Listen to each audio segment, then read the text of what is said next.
Peace and blessings, peace and blessings. It is your brother Jehoshaphat Israel here in the house that God has made. Glory, glory to the eternal living God. And this day, family, once more again, I got too much to be thankful for than to sit up here and think about the evil in the world, think about what I don't have, the things that I think that I need before I take this day that God has blessed me with. Through his glorious of all his mercy and all of his grace that he has poured in for today. I ain't gotta complain about nothing, family. I got all day to be thankful, to be grateful. He said that his grace is sufficient for the day. I ain't gotta worry about tomorrow. You know what I'm saying? Jesus, he said tomorrow got his own worries. It's not going to be the same as this day, but as long as I walk with God, I refuse, family, to take any part of this day, no matter how hard it is, no matter what's on my plate, no matter what dragon that I have to slay, no matter what demon that I might put in the box, the scorpions that I'll be scraping off of the edges of my damn boot. In this day, family, I got too much to be grateful for. The life, grateful for. The blessing, grateful for. The health, grateful for. The mindset, grateful for. The love that I have to give and to express, grateful for in this day. So before your brother Israel, I get up here and I minister and I preach today or any other relevant show that I might put forth in today, if it be the will of God in this day. I just want to say a couple of things. Now, this is where your brother at right now, and you know I'm trying to go handle my business, family.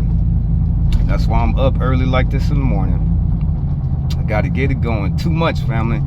Too much to be grateful for. Grateful for life. Now check this out. This is where my mindset is. Now, God said, if you think about something for a long period of time, you're going to eventually have nightmares about it. So just think about that, my brother. You know what I'm saying? Just think about that, my sister, for a second. God said, the God of Abraham, Isaac, and Jacob, the sovereign God of all of eternity, God said, if you think about something long enough, you will have nightmares regarding the matters. That's what he said. And evidently I was pondering in thought for too damn long last night.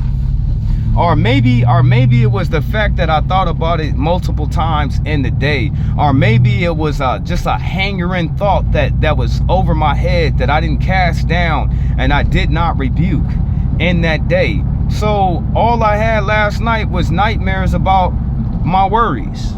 Can you imagine that? God said, if you think about it for a long time, then you're going to have nightmares about it.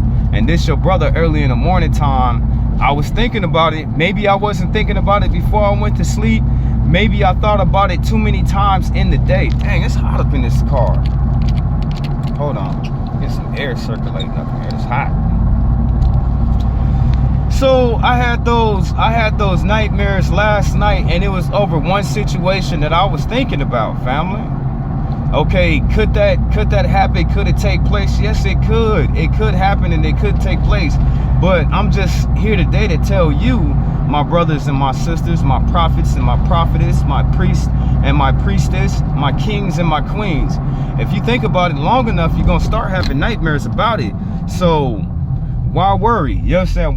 Why sit up here and worry and have these worries when you could cast them at your Lord's feet? And he has promised and he has swore upon his own name to help you in those situations. So instead of being worried about anything, you need to turn around and give it to your master, give it to your Lord, so he can help you in these things. And that's where I am right now. I know I was wrong for sitting over there thinking about that stuff for too long like that, or when I not had no nightmares. Okay, moving forward. Now, as a child of God, we face jealousy. We face jealousy off of the blessings that God has already gave us. We face jealousy between our friends and our families and our co-workers and our neighbors for blessings of God. The blessings that God gave you a long time ago, people are going to hate you for that, family. I mean, they're really going to despise you off of what your God is doing for you. Instead of being happy, instead of being like, oh my God, oh Jesse, God done bless Jesse. Oh, God bless you, Jesse. God done bless Jesse. If God can bless Jesse, then God can bless me. God can bless me. They don't think like that, family. They be sitting over there hating. Not only, family, not only are we hated for the blessings that God gave us in our past, we're also hated for the blessings that God has put in our present, and we're hated for the blessings that God put in our future. They are around us. They see it. And from what I'm realizing about people that don't follow after God, that doesn't chase after God, that doesn't pull God by his coattail, is that they have an unnatural hatred inside of them, that they live their lives unnatural, family. All the people that ever came against your brother Jehoshaphat Israel, they live in a peculiar way, and they live in the unnatural, family. What makes me say that is because to be evil and to do wicked, you got to come out of the foundation. You got to come out of the fabric of how the universe was made, family. So to hate, it's an unnatural statement in the world built. How can I put this?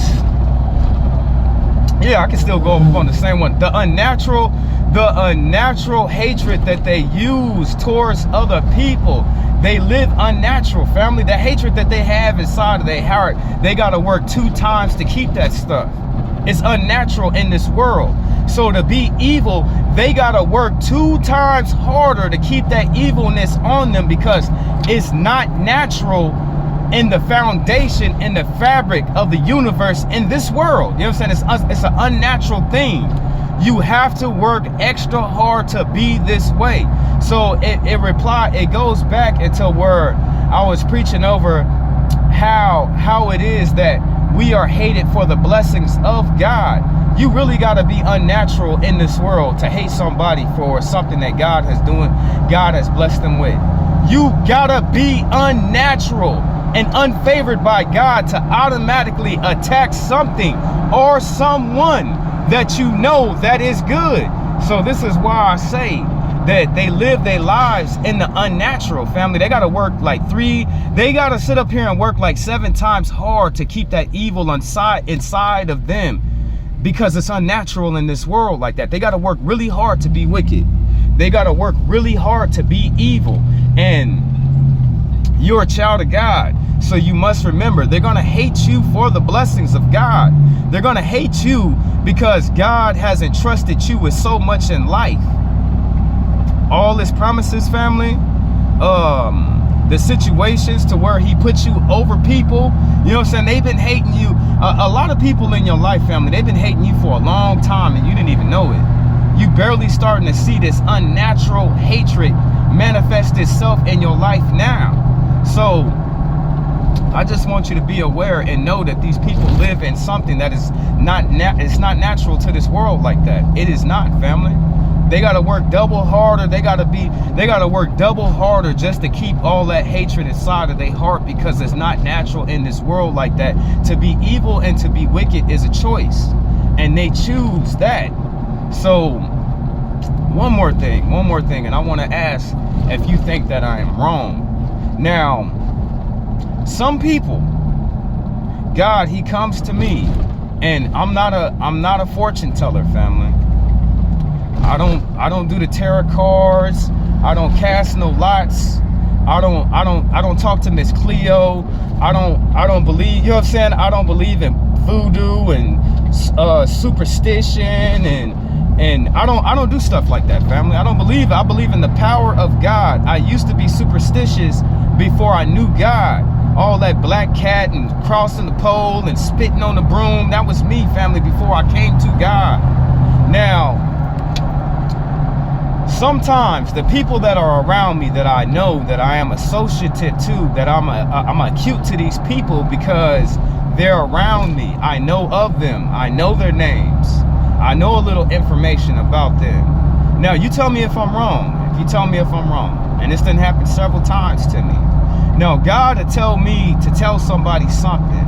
He'll say, but then whatever God tells me to tell a person, it's life-changing. I'll give you an example. God wanted me to come over to one of the people that I know and tell them that their father was dying. I know this person. I don't know them to the point to where I would call them a friend. I would call them an associate. God told me to tell a man that to go and get his house prepared because he's gonna die. Sometimes I tell the people, sometimes I don't. Am I wrong? Am I wrong for that, family? You know what I'm saying? Am I wrong? God told me to tell a brother a couple of months ago that his dad was gonna die. I didn't tell him, and his dad died. You know what I'm saying? I was supposed to tell him that his father was gonna die. When God came to me and he told me that the lady mama was gonna die, and to tell her that her mama was gonna die, I didn't want to tell her because I didn't want the reaction of whatever she would tell me back. You know what I'm saying? Oh, this nigga Jehoshaphat, he crazy. Oh, this nigga don't know what he talking about. Whoop-de-whoop, this and that. When God told me to tell the man, the older man, that to prepare his house because he was gonna die, the man listened to me and he prepared his house. He got it saved him from what his children told me. He got his will in order. That way it was no bickering and it wasn't no fighting at his death. But it's hard for me, family, for God. It's hard for me when God tells me stuff about people, and especially when it deals with death, and then I have to go up to this person and then tell them, hey, God told me to tell you that your dad is gonna die. God told me to tell you that your son is gonna die. You know what I'm saying? It's harder for me to tell these people these things because it's severe, family. That's who wants to hear that, family? Who wants to know when they're gonna die? Who wants to know that bit of information of those facts? So I put it here today for you to judge me. Am I wrong? When God comes to me and he tells me certain things about people and I don't tell them, am I wrong? Okay, if it wasn't so severe, if it was just something normal and it was a blessing that God was telling me, oh, well, you know, tell them that I'm finna bless them and I'm finna lift them up. That's easy. I could do that. You know what I'm saying? I could sit up here, I could do that. But when it comes to God telling me that somebody is gonna die and I tell them people and then they get mad at me, is this the reason why I don't like telling people what God tell me personally in my life, the people that circumference me, the people that's around me? Okay, I got to get going. Peace and blessings be it to your day. Glory to the eternal God. Tell him how much you love him. Take this day to magnify him amongst your friends and your family. Exalt his name to the high heavens, for he is worthy. Hold him onto your bosom, knowing, trust in him, family. Don't trust in the people. Don't trust in the circumstances. Don't trust in what it looks like. Don't trust in the powers that are against you. Trust in him. And he's going to make the crooked straight in your life, family. He's going to keep you on that right road. I got to get going. Peace and blessings be upon your day. Glory to the eternal living God.